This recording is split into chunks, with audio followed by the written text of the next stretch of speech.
우리말 속담 중에 이런 말이 있죠. 사촌이 땅을 사면 배가 아프다라는 말이 있습니다. 이걸 요즘 말로 바꾸면 뭐라고 하는지 아십니까? 사촌이 분양에 당첨되면 내 배가 찢어진다 라는 말로 표현을 합니다.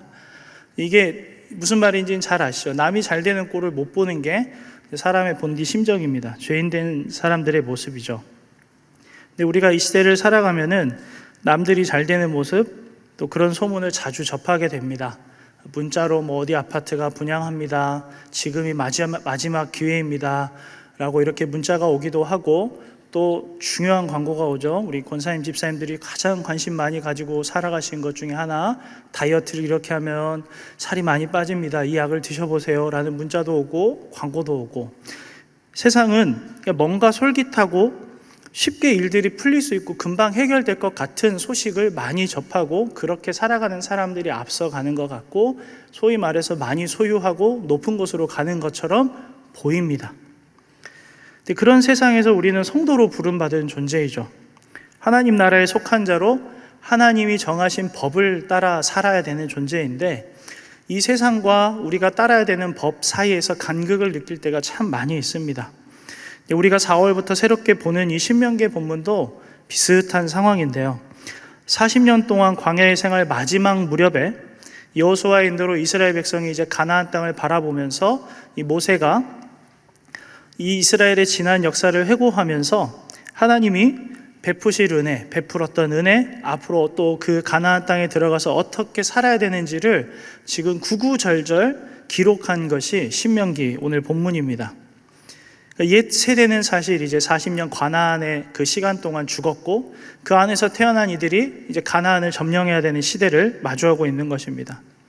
모압 평지에서 가나안을 앞둔 상황에서 이스라엘 백성들이 이 모세를 통한 하나님의 명령을 듣고 있는 상황인데, 지금 이스라엘 백성들의 상황을 간단하게 표현해 보면 여전히 남아있는 애굽의 문화가 발목을 잡고 있고, 눈앞에 펼쳐져 있는 가나안의 문화가 눈에 들어오는 이 상황에 중간에 놓여 있는 것입니다. 그래서 1장 1절부터 4장 그리고 이어지는 28장까지 계속해서 모세는 경건한 삶의 원리에 대해서 십계명과 여러 부분을 통해서 권면을 하고 있고, 오늘 우리가 살펴보는 이 본문은 6계명과 7계명 사이에 놓여 있는 부분입니다. 그래서 오늘 본문을 크게 두 부분으로 나누어 볼 수 있는데요. 한 부분은 12절까지입니다. 일상생활에서 우리가 실천해야 되고 또 이웃을 사랑하는 계명, 그리고 이스라엘 백성의 어떤 혼합해서는 안 되는 저항을 해야 되는 것에 대해서 가르쳐주고 계시고, 13절부터 사실 30절까지는 간통과 성적인 부분, 순결과 거룩함에 대해서 가르쳐주고 있고, 오늘 본문은 22절까지가 해당이 되는 부분입니다. 앞선 이 1절부터 12절까지는 1절부터 4절은 형제의 소유에 대한 계명, 그리고 존중, 그리고 그들의 재산을 보호해 줘야 되는 것을 가르치고 있고요. 5절부터 12절은 5가지의 예를 들어서 구체적으로 어떻게 또 행해야 되는 것인지를 보여주고 있습니다. 5절부터 12절 말씀은 남녀의 의복을 성별로 명확하게 하여서 바꿔 입지 못하게 명령을 하고 있고요. 이것은 남자와 여자의 정체성, 하나님이 정하신 그 정체성을 지키고 살라는 명령입니다. 그리고 어미새를 지키는 것은 다음을 이어갈 생명을 지킴으로 창조 질서를 지키는 것, 그리고 사람에게 주신 그 명령들을 지키는 것을 하나님께서 다시 한 번 더 상기시켜 주시는 것이고, 지붕의 난간을 만드는 것 역시도 생명이 상하지 않게 하는 것을 지키라고 말씀을 하시는 것입니다. 그리고 9절부터 12절 말씀은 이스라엘의 순전성, 단일성, 거룩성을 이들이 일상생활에서 어떻게 지켜내야 되는지를 또 보여주고 있습니다. 언뜻 보면 9절부터 12절 말씀은 좀 잡다하고 연결성이 없어 보이는 것 같아 보이지만, 이 부자연스럽게 다가오는 이 부분이 사실은 실제로 이스라엘이 작은 것부터 큰 것까지 다른 문화나 가나안 땅과 또 애굽의 그런 문화들에 섞이지 않기를 원하시는 하나님의 너무나도 구체적이고 명확한 명령들을 보여주고 계시는 것입니다. 그래서 이런 부분을 통해 이스라엘 백성이 가나안에 들어갔을 때 그들과 통혼을 하거나 우상을 숭배하거나 그들의 문화를 받아들이는 것을 미리 하나님은 모세의 설교를 통하여서 방지하고 계시는 것입니다. 또 이어지는 13절부터 22절 말씀을 포함하는 30절까지는 간음과 성적인 부분에 대해서 5가지의 주제를 가지고 함축적으로 또 소단락들이 나누어져서 나오고 있습니다. 13절부터 21절 말씀은 아내의 처녀성을 입증하는 그 쟁점을 통하여서, 그리고 그들을 어떻게 보호해야 되는지, 관계를 어떻게 지켜야 되는지, 그리고 그 절차를 어떻게 밟아야 되는지를 굉장히 구체적으로 우리에게 보여주고 있습니다. 그리고 22절 말씀은 이제 유부녀의 간음에 대한 단락이 등장하는데요. 사실 오늘 본문을 통해서 정말 많이 고민했습니다. 왜 그러냐면 내일 시니어 설교를 제가 또 해야 되는데 13절부터 21절의 처녀성을 도대체 어떻게 나눠야 되는지가 너무 고민이 되는 거예요. 웃으시라고 말씀을 드렸는데 아직은 와닿지는 않는 것 같습니다. 우리 화 목사님 웃어주시면 감사합니다. 여러분, 우리가 이제 오늘 본문을 보면 이제 크게 제가 여러분들하고 나누고 싶은 부분이 크게 두 부분입니다. 하나는 1절부터 4절 그리고 22절까지 눈에 보이는 율법의 말씀들을 실제로 우리가 지키는 것을 우리가 행해야 되는 것. 그러니까 1절부터 4절을 통해서 우리 공동체 안에서 서로를 돕고 베풀고 선을 행하고 상대와 이웃의 재산을 지켜주는 것, 배려하는 것을 우리는 당연히 지켜야 합니다. 가깝게는 우리의 가족이 될 수도 있고요, 목장의 목원이 될 수도 있고요, 교회의 성도들이 될 수도 있고, 멀게는 우리 나라와 또 민족과 또 선교사님들과 그런 모든 삶의 영역들을 놓고 우리가 대할 수 있습니다.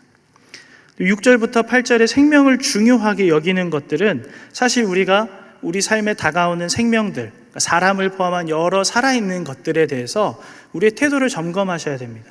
단순히 생명을 대할 때 내 소비의 대상으로 보고 있진 않은지, 내 만족을 채우는 대상으로만 보고 있진 않은지, 그들의 아픔에 전혀 공감하지 못하고 있거나 그들의 필요에 대해서 내가 전혀 공감하지 못하고 있다면 하나님은 그 태도를 전환하기를 원하고 계십니다. 왜 그러냐면 우리가 많은 수고와 비용이 든다고 해서 생명을 보호하는 제도나 어떤 장치를 경시하면 결국 그 문제가 우리 삶에 다시 돌아오고 우리 자녀들에게 돌아오기 때문입니다. 사회적으로 이런 부분에 있어서 우리가, 또 우리 교회가 앞장서서 이 부분을 온전히 실천하고 우리 삶에서도 대해야 됩니다. 그리고 5절과 12절, 12절부터 22절을 통해서 우리의 삶의 순전함과 순결함, 부부관계에 대해서 명확하게 보여주고 있습니다. 남녀가 옷을 바꿔 입어서도 안 되고, 농작물을 경작할 때 다른 종류의 종자를 심는다든지, 또는 우리의 삶에서 또 다른 짐승을 가지고 이렇게 농사를 짓는다든지, 이런 모든 태도들에 대해서 사소한 것부터 우리가 순전함과 순결함과 거룩함을 하나님은 지키시기를 원하고 계십니다. 제가 자주 하는 이야기 중에 하나인데요, 불과 10년 전, 15년 전만 해도 섹시하다라는 표현이 굉장히 불편한 표현이었습니다. 무슨 말인지 아시죠? 이 표현이 이제는 칭찬이 되었어요. 너 성적으로 나에게 굉장히 자극을 주는 매력이 있다라는 표현이 됐고, 미디어에서 굉장히 많이 사용이 되고 있고, 아무렇지도 않게 사용이 되고 있습니다. 여러분, 어느 순간 이 단어가 우리에게 찾아왔고요, 조심스러운 표현이지만 TV를 보시면, 또는 우리가 여러 프로그램을 보면 돌싱글즈와 같은 프로그램들이 있죠. 그러니까 이혼으로 인하여서 다시 재혼하기 위해서 자기의 모든 신상 정보를 오픈하고 TV에 나오는 거예요. 이게 아무렇지도 않은 시대가 우리에게 찾아왔어요. 여러분, 우리가 그런 것들을 소비할 때 어떤 태도로 가지고 우리가 바라보고 있는지, 우리의 자녀들은 그런 것들에 노출되어 있다는 것에 대해서 우리가 경각심을 가지고 대해야 됩니다. 그래서 여러분, 당장 지금 여러분들 삶의 가장 포인트가 어디에 있는지를 알려면 여러분 유튜브 보면 알 수 있어요. 뭘 제일 많이 검색하고 계시고 뭘 가장 많이 찾아보고 계시는지. 여러분, 이것은 우리의 삶을 정확하게 보여주는 기준이 되어주고 있습니다. 이렇게 눈에 보이는 말씀을 지키는 영역도 중요하지만, 오늘은 우리가 한 단계 더 들어가서 눈에 보이는 문자 그들의 율법적인 영역에서 우리가 말씀을 지키는 태도뿐만 아니라 이 말씀을 대하고 실천하는 우리의 마음의 태도도 보셔야 돼요. 무슨 말이냐면, 양심과 도덕적인 영역에서 우리가 지키는 수준에서 성도는 끝이 나면 안 됩니다. 제가 저희 집에 이제 아이가 16개월 된 딸이 있는데, 아내와 제가 이제 한 번씩 버스를 타고 이렇게 어디를 일을 보러 갈 때가 있습니다. 그러면 버스 중간에 노약자석, 임산부 배려석 이렇게 마크가 있잖아요. 열에 5번은 양보를 안 해주세요. 아이를 아내가 안고 있음에도 불구하고. 제가 반대로 어릴 때 제가 초등학교, 중학교 때 버스를 타고 대중교통을 타면 어떤 일이 있었냐면 양보는 당연한 거였고 양보를 해서 어른들한테 자리를 양보하면 그 어른들이 제 가방, 무거운 가방을 들어주는 일이 흔했습니다. 요즘 그럼 어떡하죠? 바로 112에 신고하죠. 그 다음 정거장에서 경찰이 탑니다. 가방 훔쳐가려고 하셨나요?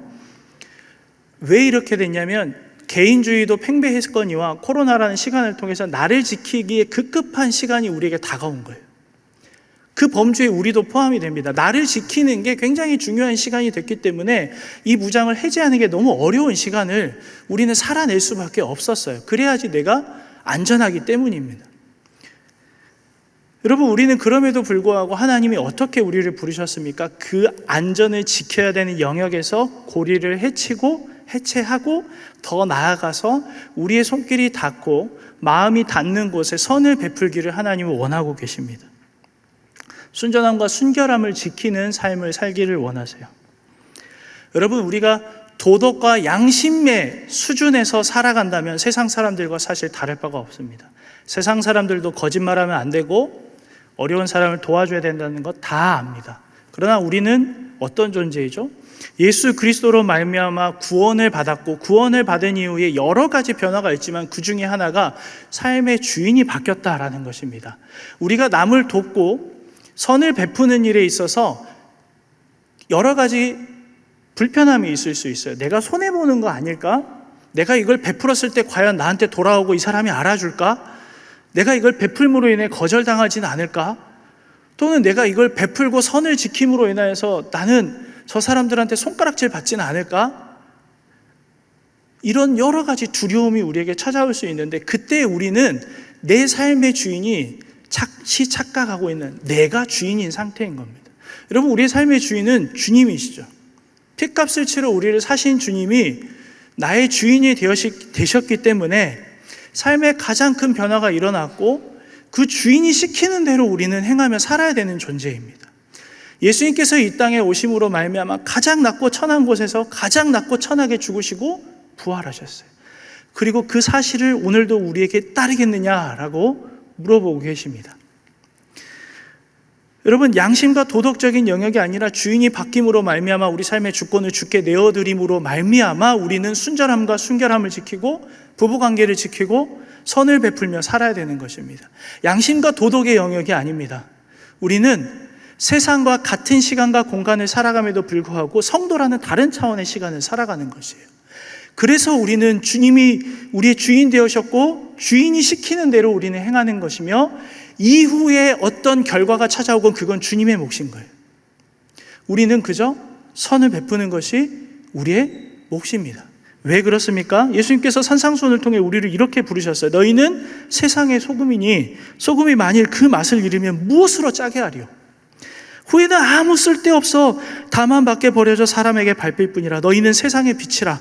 산 위에 있는 동네가 숨겨지지 못할 것이요 사람이 등불을 켜서 말 아래 두지 아니하고 등경 위에 두나니 이러므로 집안의 모든 사람에게 비치느니라. 심지어 악한 자를 대적하지 말고 오른편 뺨을 치거든 왼편 뺨을 돌려대며 너를 고발하여 속옷을 가지고자 하는 자에게 겉옷까지도 가지게 하고 누구든지 너로 억지로 오리를 가게 하거든 그 사람과 심리를 동행하고 내게 구하는 자에게 주며 내가 꾸고자 하는 자에게 거절하지 말며. 산상수훈의 구구절절한 말씀을 예수님께서 율법을 재해석하시고 완성시키고자 하시며 우리에게 오늘도 이렇게 도전하고 계십니다. 사랑하는 성도 여러분, 오늘 이 신명기의 말씀, 계속되는 이 말씀이 눈에 보이는 율법적으로 우리가 지켜야 되는 영역도 있지만 그 말씀을 대하고 동기가 작동을 하여서 결정하는 우리의 마음의 태도도 돌아보셔야 됩니다. 내가 단순히 눈에 보이는 것으로 인하여 선을 베풀진 않는지, 나의 평가 때문에 민감하게 반응해서 선을 베풀고 있진 않은지, 우리의 부부관계나 우리의 모든 관계 안에서 내가 여전히 주인 노릇을 하고 있진 않은지, 주님이 우리의 주인이시고 주님이 우리에게 이와 같은 삶을 명령하셨습니다. 사랑하는 성도 여러분, 눈에 보이는 율법적인 영역을 지키는 것도 중요하지만 근원적으로 우리의 마음의 태도까지도 살펴보시기 바랍니다. 선을 베풀고 이웃을 대하는 태도에 정말 주님에게 주권을 내어드리고 우리가 삶을 대하는 것, 우리가 정말 기쁨으로 선을 베풀고 순절함과 순결함을 지키는 것, 나에게 주신 가장 사랑하는 아내, 남편, 배우자를 무엇보다도 보석처럼 소중히 대하고 귀하게 여기며 살아가는 것. 점점 더 개인주의가 팽배하고 나밖에 모르는 세상에서 어떻게 하면 높아지고 어떻게 하면 더 가지고 어떻게 하면 내가 나로만 살아가는 이 세상에서 우리는 어쩌면 여전히 애국과 같이 우리를 발목 잡고 있고, 눈에 보이는 것은 가나안 땅의 정말 화려한 문화와 정말 강성해 보이는 세력들이 여전히 우리 앞에 펼쳐져 있지만, 앞서 말씀드린 대로 우리는 같은 시간과 같은 공간을 살아도 성도의 삶을 사는 다른 차원을 사는 존재로 부름을 받았습니다. 부디 소금이요 빛으로 부름받은 사명을 온전히 감당하시고 주님이 정말 자랑하는 성도의 삶, 생명을 살리고 사랑을 전하는 주님의 제자로서 하나님의 백성으로서 살아가는 저와 여러분 되시기를 소망하고 축복합니다.